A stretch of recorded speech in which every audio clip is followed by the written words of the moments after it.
और सबसे पहले बात करते हैं कोरोना को लेकर सरकार के महामंथन की। 3 घंटे की मैराथन बैठक के बाद मंत्री परिषद ने वैक्सीन को लेकर ग्लोबल टेंडर को मंजूरी दी। अब सरकार विदेशों से भी वैक्सीन मंगवाने की तैयारी में।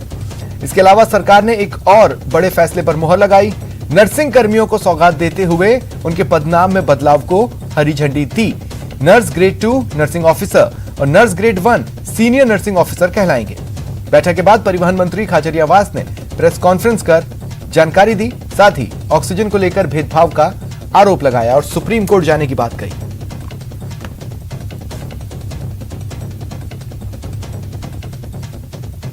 ग्लोबल टेंडर को लेकर मुख्यमंत्री अशोक गहलोत जी ने आदेश दे दिए। ग्लोबल टेंडर में भारत सरकार कितना बीच में आएगी नहीं आएगी ये सब काम अब अधिकारी देखेंगे। उन्होंने तो आदेश जारी कर दिए। ग्लोबल टेंडर हम करेंगे, ये सब बातें तय हो गई, कोई कमी नहीं रखनी है। भरतपुर में वो दे दिए वेंटिलेटर, मुझे क्या मालूम भरतपुर में किसने दे दिए। भरतपुर में पूरे राजस्थान में राजस्थान की सरकार ने डिसीजन ले लिया, यदि सरकारी हॉस्पिटल के पास वेंटिलेटर ज्यादा हो और प्राइवेट हॉस्पिटल मांगे, यदि वहां मरीज मर रहा है तो उसको दे दो, फ्री में दे दो। ये डरोगे तो बस इतना ही डरोगे, मास्क लगाओ, भीड़ में मत रहो, शादी ब्याह कैंसिल कर दो, घर में रहो। 24 तारीख तक यदि घर में रहेंगे तो कोरोना 100% हारेगा। ईद आ रही है, सबसे रिक्वेस्ट करूंगा घर में बैठकर नमाज पढ़ लेना, घर में प्रोग्राम कर लेना। हाथ जोड़कर विनती है, इस वक्त मंदिर मस्जिद गिरजाघर गुरुद्वारा सबको एक होकर इस मौत के खेल को खत्म करना है। राज्यपाल कलराज मिश्र ने भी आज सर्वदलीय बैठक बुलाई। मरुधरा में कोरोना संक्रमण, वैक्सीनेशन समेत कई मुद्दों पर वीसी के जरिए चर्चा की। इस दौरान पीसीसी चीफ गोविंद सिंह डोटासरा ने सरकार द्वारा उठाए गए कदमों को राज्यपाल के सामने रखा। कहा, यह वक्त एक दूसरे पर आरोप प्रत्यारोप का नहीं, एकजुट होकर काम करने का है। डोटासरा ने ऑक्सीजन, दवा, वैक्सीन की कमी की बात रखी और केंद्र से और मदद की बात रखी।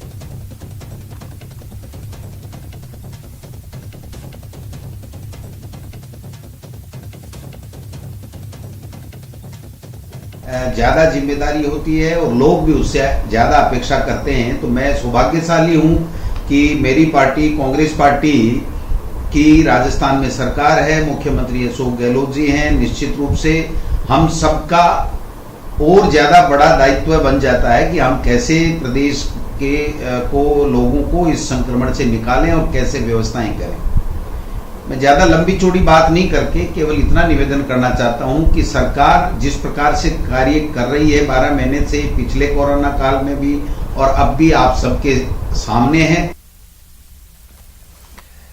कोरोना संकट के बीच देश की लगभग सभी बड़ी विपक्षी पार्टियों ने प्रधानमंत्री के नाम एक ओपन लेटर लिखा है।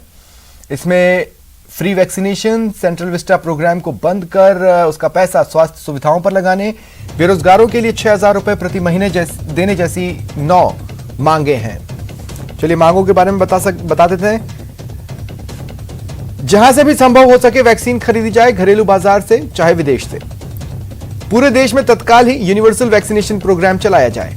घरेलू वैक्सीन निर्माण के लिए अनिवार्य लाइसेंसिंग को लागू किया जाए। वैक्सीन पर 35,000 करोड़ रुपए का बजट जारी किया जाए। सेंट्रल विस्टा प्रोग्राम पर रोक लगाई जाए।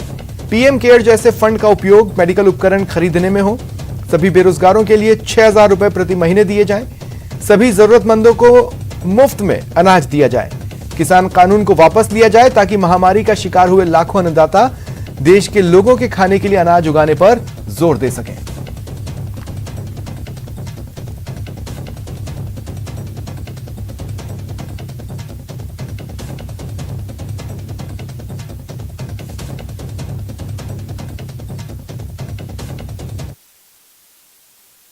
रंजीता कोहली ने राज्य सरकार पर भेदभाव का आरोप लगाया।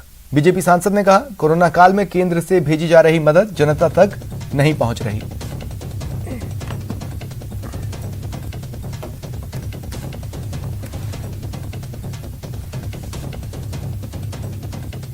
भरतपुर जिले में केंद्र से 40 वेंटिलेटर दिए जाते हैं और 10 वेंटिलेटर एक निजी हॉस्पिटल को दे दिए जाते हैं जो कि जिंदल हॉस्पिटल है।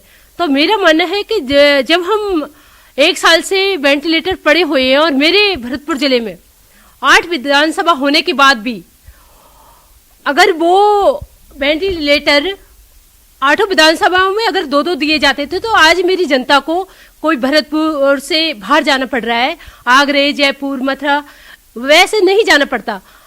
तो मैं मानती हूँ कि राजस्थान में कांग्रेस सरकार बिल्कुल विफल हो चुकी है। उनका प्रशासन इस तरीके की नाकामी देखने को मिल रही है, और जबकि मेरे भरतपुर जिले में तो 2-2 मंत्री होने के बावजूद भी इस तरीके की नाकामी है कि मेरी भरतपुर की जनता को ये देखने को मिल रहा है कि वहां पर हम लोग कहने के, मेरे 2 महीने लगातार कहने के बावजूद वहां से कोई भी ऐसा जवाब नहीं मिलता है कि हमारे के वेंटिलेटर कहाँ पर लगाए हैं, कहाँ किस तरीके से लगाए हैं, किसको राहत मिल रही है, ऐसा कुछ नहीं। कोरोना के संदिग्धों की बढ़ती संख्या के बाद सरकार ने रैपिड एंटीजन टेस्ट को फिर से मंजूरी दे दी है। सभी सरकारी और निजी अस्पतालों में अब एंटीजन टेस्ट होंगे और पॉजिटिव मरीजों का कोरोना प्रोटोकॉल से इलाज होगा। अभी तक एंटीजन टेस्ट के बाद भी आरटी-पीसीआर टेस्ट की जरूरत होती थी।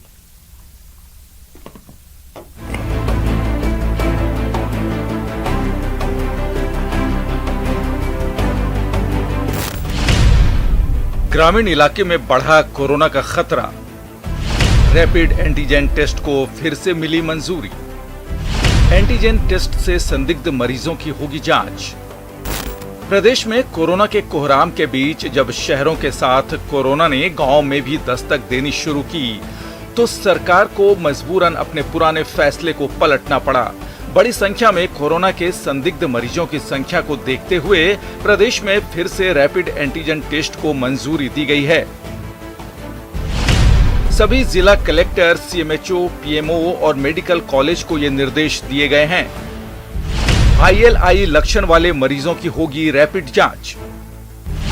सरकारी अस्पताल और निजी अस्पतालों में रैपिड जांच को इजाजत। टेस्ट में पॉजिटिव आने पर कोरोना प्रोटोकॉल से होगा इलाज। हालांकि आरटी-पीसीआर टेस्ट को प्राथमिकता मिलेगी। आपको बता दें कि 1 साल पहले प्रदेश में रैपिड टेस्ट पर रोक लगाई गई थी। अभी प्रदेश में 10 लाख आबादी पर महज 517 टेस्ट हो रहे हैं। रैपिड एंटीजन टेस्ट से कोरोना जांच की रफ्तार तेज हो सकेगी। रैपिड एंटीजन टेस्ट का परिणाम आधे घंटे में आ जाएगा। अब तक कोरोना का प्रकोप शहरों तक था, लेकिन गांव की 65% आबादी पर कोरोना के बढ़ते खतरे से सरकार के लिए बड़ी मुश्किल पैदा हो गई है और जांच में तेजी लाना चिकित्सा विभाग के लिए बेहद जरूरी है। सौरभ गृहस्थी, न्यूज 18 नेटवर्क, जयपुर।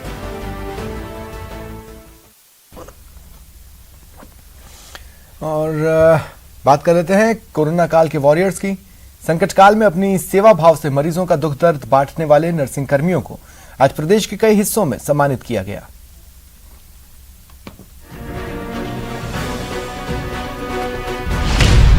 विश्व नर्सिंग दिवस पर सम्मान।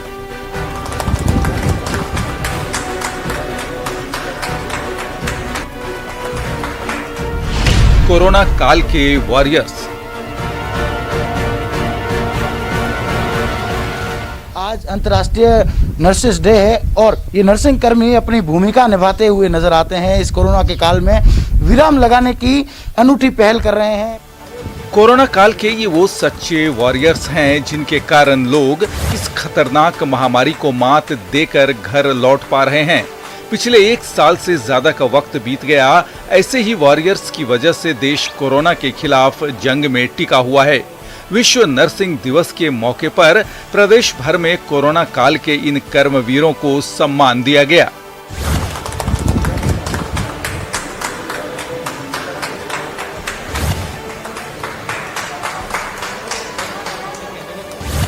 वहीं कई जगहों पर खुद नर्सिंग कर्मियों ने विश्व नर्सिंग दिवस के मौके पर हर हाल में मरीजों की सेवा का अपना संकल्प दोहराया। सर, हमें बहुत खुशी मिलती है कि हम हॉस्पिटल के अंदर मरीजों की सेवा कर रहे हैं। जैसे वो क्वारंटीन रहते हैं या फिर वो बेड पे रहते हैं तो हमें मतलब बहुत अच्छा लगता है उनकी सेवा करना, कि वो जल्दी से जल्दी ठीक हो जाए और ठीक होकर अपने घर चले जाए। तो हम रात दिन उनकी सेवा करते हैं। बहुत खुशी मिलती है क्योंकि एक स्वास्थ्य ही हमारा है जो जिसके प्रति हम उनकी सेवा करते हैं। बीमार व्यक्तियों की सेवा करना ही सबसे बड़ा धर्म है। तो जब वो ठीक होते हैं तो हमें बहुत आत्म शांति मिलती है। कोरोना काल ने नर्सिंग कर्मियों को और मजबूत किया है। वहीं इनकी सेवा भावना ने समाज में इनके लिए एक अलग जगह बनाई है। वैश्विक महामारी में जिस प्रकार से हमारे डॉक्टर, हमारे नर्सिंग स्टाफ, हमारा पैरामेडिकल स्टाफ खुद की जान की परवाह ना करके आगे बढ़ करके मरीजों को बचाने में लगा हुआ है, खुद के संक्रमण की चिंता ना करके संक्रमित मरीजों को किस प्रकार से ठीक किया जाए उसके लिए वो दिन रात मेहनत कर रहे हैं। कोरोना के बढ़ते संक्रमण के बीच नर्सिंग स्टाफ ने गांव के छोटे पीएचसी और सीएचसी से लेकर शहर के बड़े बड़े अस्पतालों में अपनी उपयोगिता साबित की है। कोरोना के संकट काल में नर्सिंग कर्मियों का काम सिर्फ इलाज तक न होकर निराशा से जूझ रहे मरीजों को जीवन की नई दिशा देना भी है। विश्व नर्सिंग डे के मौके पर सेवा भाव से जुड़े ऐसे सभी लोगों को सलाम। Bureau report, news 18 network. Rajasthan के निजी अस्पतालों में ऑक्सीजन की किल्लत पूरी तरह से दूर होगी। चिकित्सा एवं स्वास्थ्य विभाग ने एक आदेश जारी कर राज्य के सभी 60 बेड वाले निजी अस्पतालों में 2 माह में ऑक्सीजन प्लांट्स लगाना अनिवार्य कर दिया है। डॉक्टर रघु शर्मा ने बताया कि कोरोना महामारी की दूसरी लहर में अस्पतालों में ऑक्सीजन की सबसे अधिक जरूरत है। ऐसे में सरकार सभी संभव उपायों के जरिए ऑक्सीजन की व्यवस्था कर रही है। राजस्थान में कोरोना की पॉजिटिव केसेस की संख्या निरंतर बढ़ रही है। आज भी 18,300 केसेस आए हैं लगभग और 159 लोगों की दुखद मृत्यु हुई है। ये हम सब लोगों के लिए चिंता की बात है। सरकार चिंतित है, मुख्यमंत्री जी चिंतित है और उन्होंने जो कल अपने उद्बोधन में यहाँ तक कह दिया कि मैं राज्य का पूरा बजट भी अगर खर्च करना पड़े राज्य की जनता को बचाने के लिए इस महामारी से खर्च कर सकता हूँ, लेकिन जनता को सरकार द्वारा जो निर्देश दिए जाते हैं समय समय पे उनकी पालना सुनिश्चित करनी होगी। जनता का सहयोग अगर बराबर सरकार के साथ रहता है तो इस चैन को तोड़ने में सरकार को सहायता मिलती है। तो ये सब आपकी खुद की जिंदगी बचाने के लिए सरकार के प्रयास हैं। कोरोना के खौफ ने इंसानी रिश्तों को बेजार किया है। संक्रमण के डर से मुक्तिधाम में मृतकों के अस्थियां परिजनों का इंतजार कर रही हैं, लेकिन कोटा में 2 पार्षदों ने आगे बढ़कर इसका समाधान निकाला। कोटा में अस्थि केंद्र की शुरुआत की गई, जहां लॉकर में अस्थियां सुरक्षित रहेंगी और मृतक के परिजन सामान्य हालात होने पर अस्थियां लेकर उनका पारंपरिक रूप से विसर्जन कर सकेंगे। सुरक्षा के भी पुख्ता इंतजाम है, सीसीटीवी कैमरे लगाए गए हैं। अपने तरह के इस अनोखे केंद्र का जायजा लिया संवाददाता शाकिर अली ने। संकट के इस दौर में मददगार भी लगातार आगे आ रहे हैं और कोटा के जो 2 पार्षद हैं, वरिष्ठ पार्षद जिनको जय और वीरू की जोड़ी है, लगातार इस कोरोना काल में लोगों की जरूरतमंदों की मदद में शुरुआत के दिनों से ये जुटे हुए हैं। अब इन्होंने एक और नई पहल की है, यहाँ पर शुरू किया गया है अस्थि संग्रह केंद्र। ये जो शुरू किया है इसका क्या रहेगा, किस तरह आप अस्थियां संग्रह करेंगे? 7-8 दिन से इस तरह की समस्या लोगों के फोन आ रहे थे कि भाई साहब शमशान में अस्थि रखने की जगह नहीं, लॉकर फुल हो गए, इस तरह की व्यवस्था हो। तो हमने बिरला जी से बात की तो बिरला जी ने कहा इस तरह का अपना अस्थि संग्रह केंद्र चालू करें, जिसमें लोग अपने परिजनों को जो जिनकी अकाल मृत्यु हुई है उनकी अस्थियों को यहाँ रख के जाएँ और जब वो कोरोना काल निमट जाए, जब भी ले जाना चाहें यहाँ से विसर्जन के लिए, धार्मिक अनुष्ठान से काम करना चाहें, उसका विसर्जन करना चाहें तो वो कर पाएँ। उसके लिए भी हम 250 लोकर की व्यवस्था की है और जैसे जैसे मान लो अस्थियाँ भगवान भी करे कि और हमें जरूरत पड़े इन चीज़ों को लोकरों को लाने की, लेकिन हमारा टारगेट ये है कि जितनी अस्थियाँ आती जाएंगी उस हिसाब से हम लोकर की व्यवस्था बढ़ाते जाएंगे और शहर के लोगों को ये समस्या से निजात दिलाने की पूरी कोशिश करें। कि क्यों ने अब अस्थियां रखने की कई मुक्तिधामों में तो जगह है नहीं, वहाँ जितनी जगह वो फुल हो चुकी है। उसको देखते हुए ही हमने ये विचार करके विवेक जी राजवंशी, भानु प्रताप सिंह गौड़ और मैं बैठ के बात करी और फिर लॉकर की व्यवस्था भी, लॉकडाउन में लॉकरों की व्यवस्था भी बड़ी मुश्किल से हुई लेकिन कर ली और अब हम ये आज चालू कर रहे हैं और जो भी जितनी भी आएगी अस्थियां यहाँ आनी चालू भी हो गई है, जितनी भी आएगी सबको यहाँ अस्थियां रखने के लिए जगह दी जाएगी।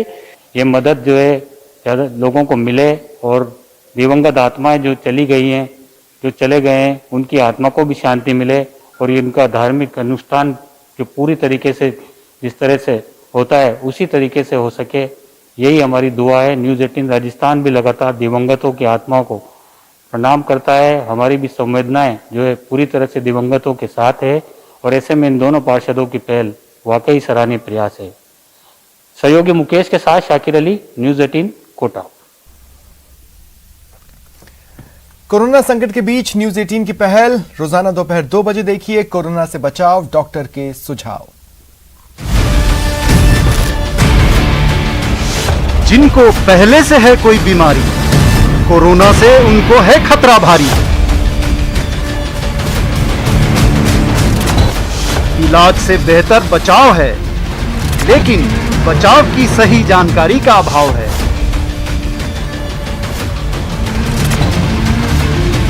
जाने माने डॉक्टरों से लीजिए सही जानकारी हर दिन।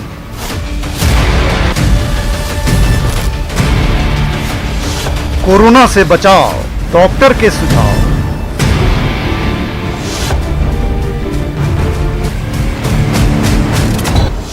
दोपहर 2 बजे न्यूज 18 राजस्थान पर।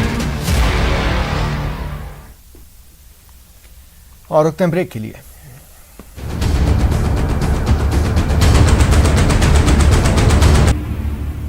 और अब बात एक ऐसे देवर की जो भाभी को पाने के लिए दानव बन गया। सवाई माधोपुर में बदनीयती की आग ऐसी भड़की कि देवर सब कुछ जलाने पर आमादा हो गया। बदनीयती की आग भड़की, मन का दानव जाग उठा, करने चला रिश्तों का शिकार, मर्यादा हो गई तार तार। देवर ने दिखाए अपने तेवर, ये देवर तो दानव निकला। मन के घोड़े को लगाम न लगाई जाए तो उसका अंजाम वही होता है जो सवाई माधोपुर में देखने को मिला। यहाँ एक देवर के दिल में बदनीयती ने ऐसा डेरा डाला कि उसका विवेक नष्ट हो गया।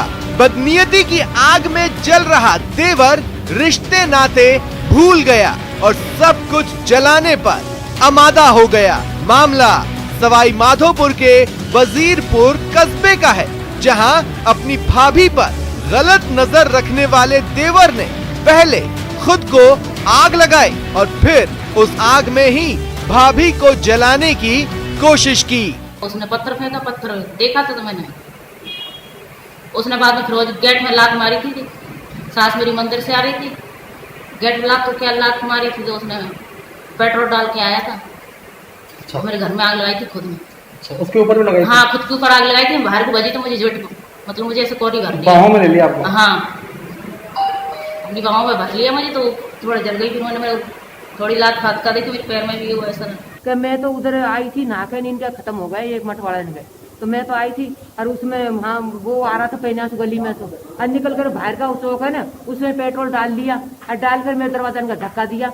धक्का दे दरवाजा तोड़ के भीतर घुस गया, बैरवान पकड़ के ले आया। जानकारी के मुताबिक आरोपी देवर अपनी भाभी पर गंदी नजर रखता था और उसे हासिल करने के लिए लगातार दबाव बना रहा था। इस मामले में वो पहले जेल की हवा भी खा चुका है, लेकिन उसके नापाक मंसूबे लगातार उबाल मारते रहे।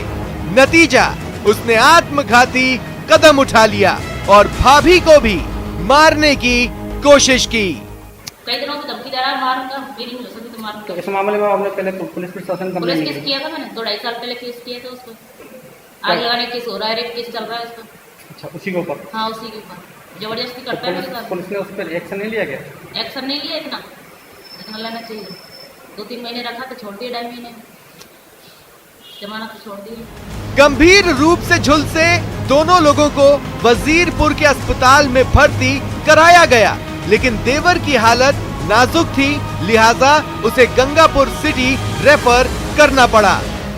सर, अभी जो 2 केस आए थे, पुलिस लेके आई थी, दोनों बर्न के केस थे, जिसमें लगभग 90% से अब तो एक जला हुआ था जो सीरियस है, और उसको हमने यहाँ से रेफर कर दिया आगे के लिए।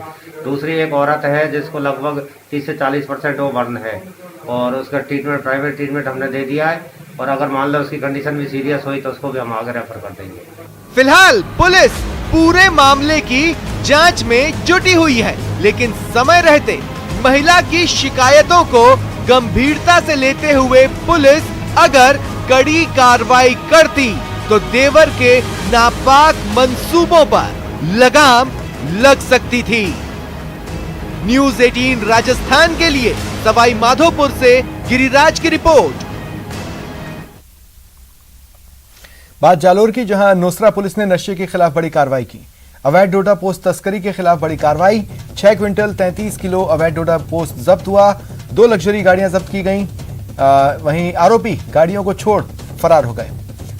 पुलिस ने एनडीपीएस एक्ट में मामला दर्ज किया है।